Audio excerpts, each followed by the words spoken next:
Hi everyone, welcome back to Education Academy. It's Poojitha here, and today we're going to be continuing reading Sideways Stories from Wayside School by Louis Satcher, illustrated by Adam Macaulay. Yesterday I had some comments from everyone from my other reading session. I really appreciate your guys' comments, and yes, I'll be making more videos that will be fun. Okay, let's start reading Chapter 3 and Chapter 4. Chapter 3, Joe. Looks like this is going to be about Joe, and I think he has all these numbers around him. I think he's kind of like, also this question mark kind of makes me think that he is getting confused on the numbers. Let's start reading. Joe had curly hair, but he didn't know how much he had. He couldn't count that high. In fact, he couldn't count at all. When all the other children went to recess, Miss Jules told Joe to wait inside. Joe, she said, how much hair do you have?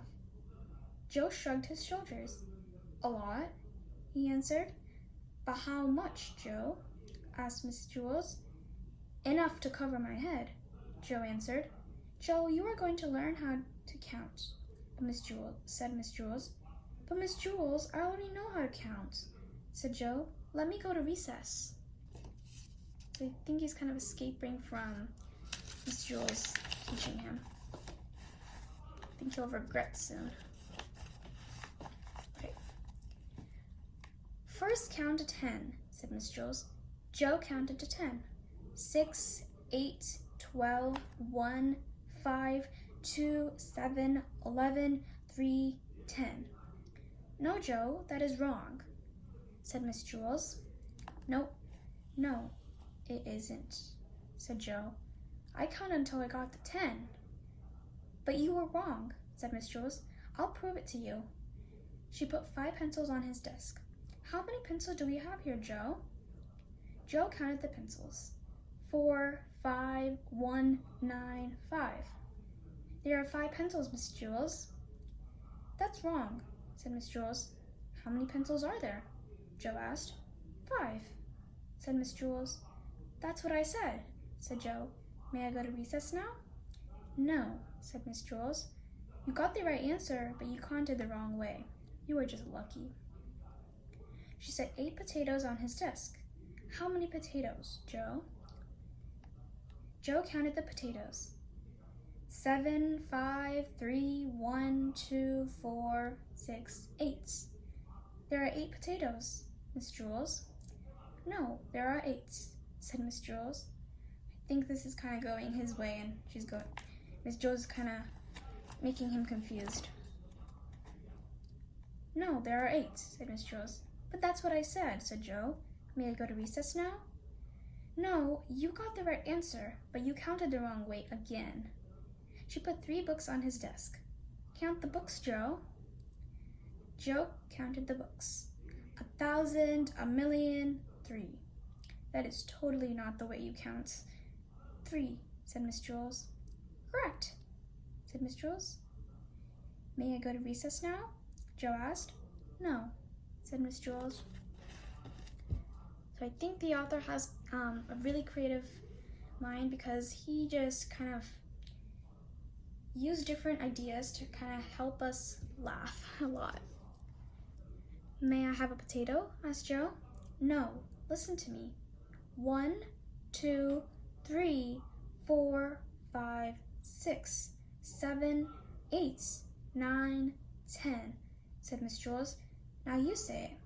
1, 2, 3, 4, 5, 6, 7, 8, 9, 10, said Joe. Very good, said Miss Jules. Now she put 6 erasers on his desk. Now count the erasers, Joe, just the way I showed you. Joe counted the erasers. 1, 2, 3, 4, 5, 6, 7, 8, 9, 10. There are 10, Miss Jules. No, said Miss Jules. Didn't I count it right? Asked Joe. Yes, you counted right, but you got the wrong answer, said Miss Jules. This doesn't make any sense, said Joe. When I count the wrong way, I get the right answer. And when I count the right way, I get the wrong answer. Miss Jules hit her head against the wall 5 times. How many times did I hit my head against the wall? She asked. 1, 2, 3, 4, 5, 6, 7, 8, 9, 10. You hit your head against the wall 10 times, said Joe. No, said Miss Jules.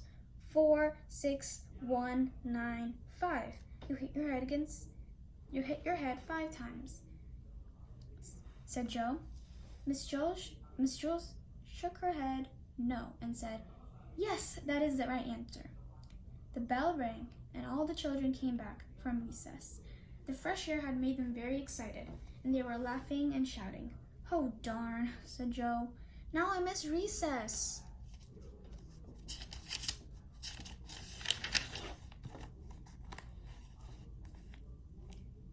Hey, Joe, where were you?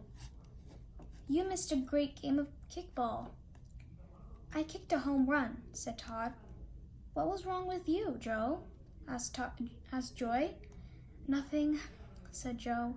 Miss Jules was trying to teach me how to count. Joe laughed. You mean you didn't know how to count? Counting is easy, said Mauricia. Now, said Miss Jules. What's easy for you may not be easy for Joe, and what's easy for Joe may not be easy for you. Nothing's easy for Joe, said Miss Mauricia. He's stupid. I can beat you up, said Joe. Try it, said Mauricia.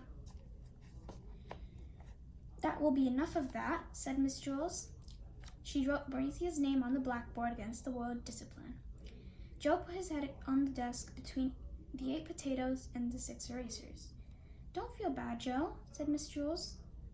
I just don't get it, said Joe. I'll never learn how to count.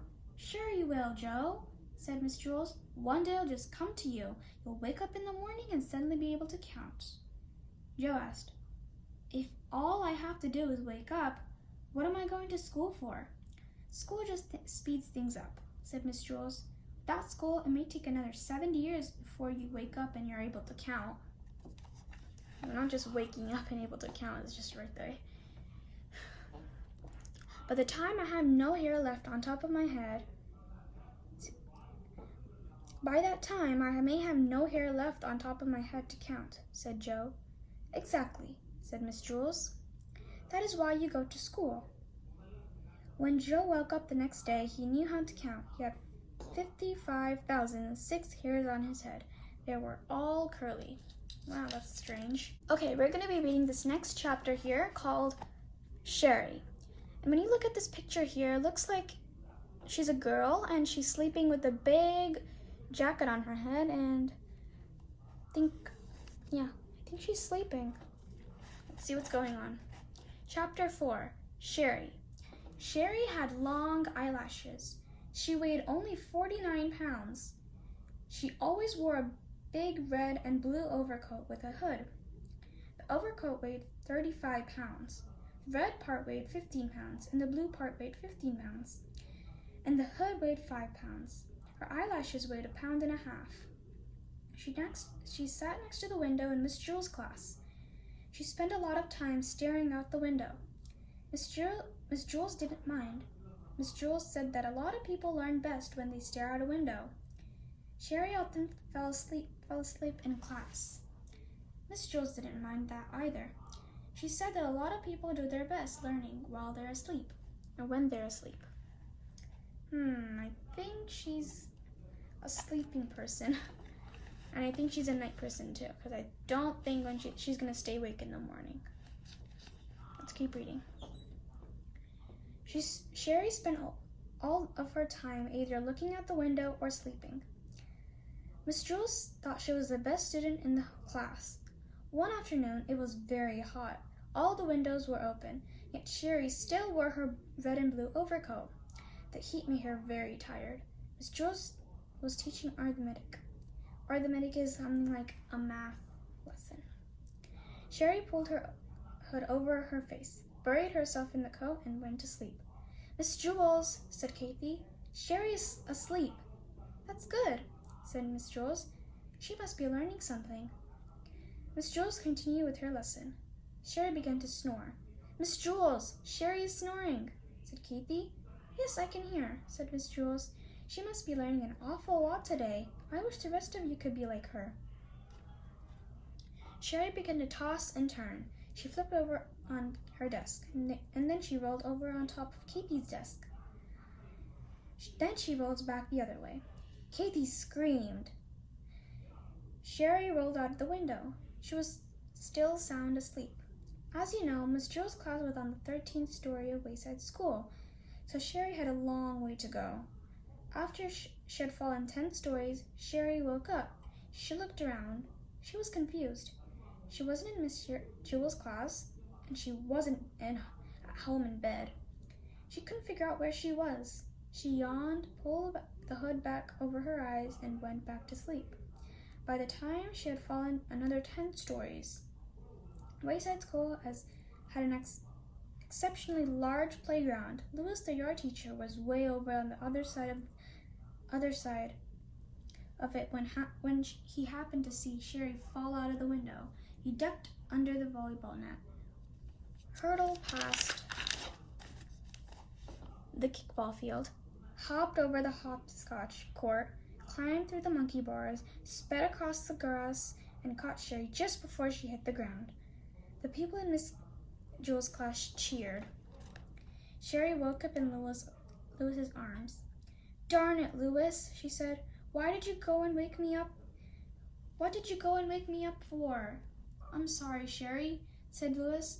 I'm sorry, Sherry repeated. Is that all you can say? I was having a wonderful dream until you woke me up. You're always bothering me, Louis. I can't stand it. She laughed and hugged him around the neck. Louis carried her back up 30 flights of stairs to Miss Jules' room. That evening, when Sherry went to bed, she was unable to fall asleep. She just wasn't tired. She wasn't even grateful that Louis at least saved her. She could have been dead by now because she fell. Okay, we're back on the 5th chapter, and I think we'll read this 5th and 6th chapter next week or next reading session.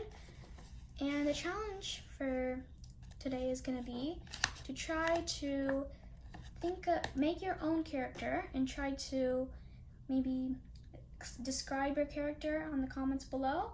And I think that'll be our challenge.